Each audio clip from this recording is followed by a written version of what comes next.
I kid you not, Tayabus and Puppies are so toxic. दिल जले My Taya Abu came to visit us the other day. When I told him about my new phone, he said it was idiotic and my generation was addicted to screens. Without thinking, I told him that he couldn't even spend the whole dinner without looking at his phone. The entire dinner table went quiet.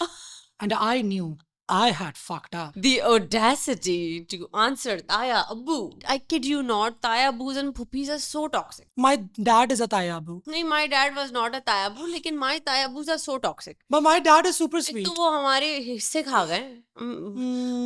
Typical Tayabu problems and Puppy problems. Oh my god. यार मुझे ये लगता है कि ये ना एक अब हर जनरेशन ये के देखो अंदर एक होता है. टॉक्सिक मसला है ना कि आप एक भाई के बच्चों का आप हिस्सा खा गए हैं. क्यों? कम पड़ रहा था क्या आपको?